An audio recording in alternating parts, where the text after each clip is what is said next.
الله وكفى وسلامون على عباده الذين اصطفى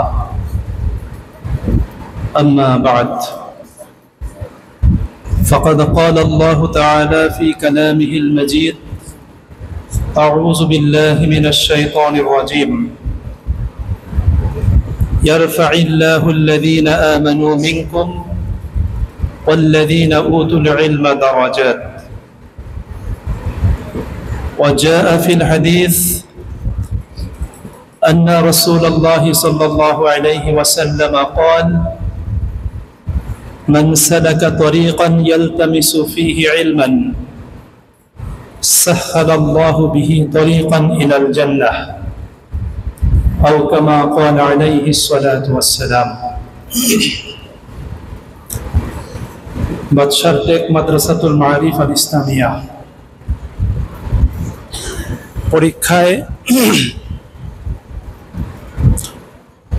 পরীক্ষায় যারা ভালো ফলাফল করেছে শিক্ষার্থীদের মধ্যে তাদেরকে আজকে সম্মাননা প্রদান করা হলো এবং বাৎসরিক যে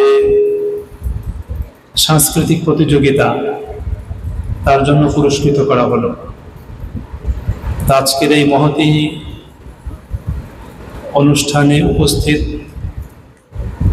অত্র মাদ্রাসার সম্মানিত মুহতামিম বিশিষ্ট আলেমে দ্বীন হাফিজ মাওলানা মুফতি জাকওয়ান খাদিম হাফিজাহুল্লাহ, উপস্থিত আছেন অত্র মাদ্রাসার সম্মানিত সেক্রেটারি মহোদয়, যিনি এই মসজিদ এবং মাদ্রাসার জন্য তিনি সর্বদা মেহনতে লেগে থাকেন। আমাদের সকলের প্রিয় ব্যক্তিত্ব আলহাজ জনাব রবিউল আলম, উপস্থিত আছেন অত্র মাদ্রাসার কোষাধ্যক্ষ এবং আমাদের খুবই প্রিয় মানুষ, মাদ্রাসার জন্য যিনি সর্বদা চিন্তা এবং ফিকির করেন, জনাব আজিজুল আলম, অত্র মাদ্রাসার সম্মানিত আসাতাজায়ে কেরাম এবং আমার সামনে উপবিষ্ট মাদ্রাসার সুপ্রিয় শিক্ষার্থীবৃন্দ, ছাত্র ভাইয়েরা, আমরা আল্লাহ পাকের শুকর আদায় করি, সবাই বলি আলহামদুলিল্লাহ।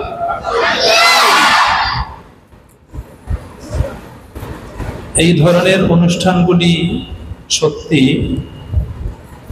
আনন্দদায়ক। যারা পুরস্কার গ্রহণ করেছে তাদের জন্য যেমন আনন্দদায়ক, যারা পুরস্কার হাতে তুলে দিয়েছে তাদের জন্য আনন্দদায়ক, যারা এই পুরস্কার এই বিতরণী অনুষ্ঠানে যারা অংশগ্রহণ করেছে এবং যারা সারা বছর ছাত্রদের সাথে লেগে থেকে ছাত্রদেরকে পরিচর্যা এবং শিক্ষাদান করেছে, সকলের জন্যই আনন্দদায়ক একটা অনুষ্ঠান। আলহামদুলিল্লাহ, আমাদের কাছে খুবই ভালো লেগেছে আজকের অনুষ্ঠানটা। আজকের অনুষ্ঠানের পরে আগামী দিন সকাল থেকে মাদ্রাসা একটা লম্বা ছুটি হবে, প্রায় 2 সপ্তাহের একটা ছুটি হয়ে যাবে। সামনে ঈদুল আজহাকে কেন্দ্র করে একটা ছুটি হবে। শিক্ষার্থী তোমরা যারা আছো সবাই বাড়িতে চলে যাবে। আমি আল্লাহ পাকের কালাম থেকে সূরা মুজাদালা এর 11 নম্বর আয়াতের একটু অংশ তেলাওয়াত করেছি এবং রাসূলুল্লাহ সাল্লাল্লাহু আলাইহি ওয়াসাল্লামের একটি হাদিসের অংশ। কালামে পাকে আল্লাহ তাআলা বলেন, ইয়ারফাইল্লাহু আল্লাযীনা আমানু মিনকুম ওয়াল্লাযীনা উতুল ইলমা দারাজাত। যাদেরকে জ্ঞান দেয়া হয়েছে, যারা জ্ঞান পেয়েছে আল্লাহ পাকের পক্ষ থেকে, যারা জ্ঞান লাভ করেছে এবং তোমাদের মধ্য থেকে যারা ঈমান আনয়ন করেছে, আল্লাহ সুবহানাহু ওয়া তাআলা তাদেরকে উচ্চ মর্যাদা প্রদান করবেন। সুবহানাল্লাহ। তোমাদের মধ্যে যারা ঈমান এনেছে এবং যাদেরকে জ্ঞান দেয়া হয়েছে আল্লাহ তাআলা তাদেরকে উচ্চ মর্যাদা দিবেন। এটা আল্লাহ পাকের ঘোষণা। রাসূল করিম সাল্লাল্লাহু আলাইহি ওয়াসাল্লাম যে হাদিসটি আমি পড়েছি, আল্লাহ রাসূল সাল্লাল্লাহু আলাইহি ওয়াসাল্লাম বলেছেন, মান সালাকা তরিকান ইয়ালতামিসু ফীহি ইলমান,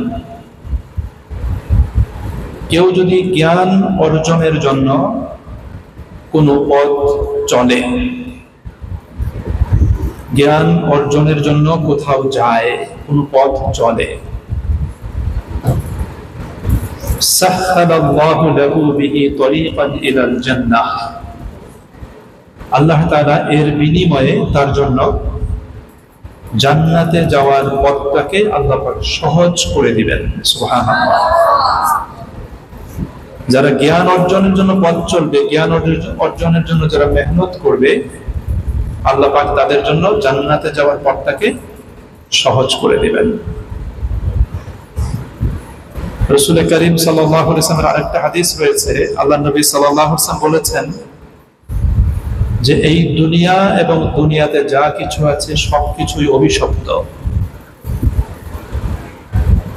দুনিয়া এবং দুনিয়াতে যা কিছু আছে সবকিছুই অভিশপ্ত, কিন্তু আলেম এবং যারা ইলম অর্জন করে তারা অভিশপ্ত নয়। আল্লাহ সুবহানাহু ওয়া তাআলা কোরআনুল হাকিমে এবং রাসূল করিম সাল্লাল্লাহু আলাইহি ওয়াসাল্লাম হাদিসে ইলম শিক্ষা দানের, যারা শিক্ষা দান করবে তাদের এবং যারা শিক্ষা গ্রহণ করবে তাদের সকলের সম্মান মর্যাদার কথা আল্লাহ পাক কোরআনে ঘোষণা করেছেন। এবং রাসূল করিম সাল্লাল্লাহু আলাইহি ওয়াসাল্লাম তিনিও এই মর্মে অনেক গুরুত্বপূর্ণ কথা তিনি বলেছেন। তা আমরা যারা এই মাদ্রাসা শিক্ষা ব্যবস্থাতে আমরা যারা সম্পৃক্ত আছি, আমাদের কমিটিতে যারা আছে, যারা আমাদেরকে সহযোগিতা করেন, আমাদের আসাতাজায়ে কেরাম যারা আছেন, যারা শিক্ষা দান করেন, তোমরা যারা আছো শিক্ষা গ্রহণ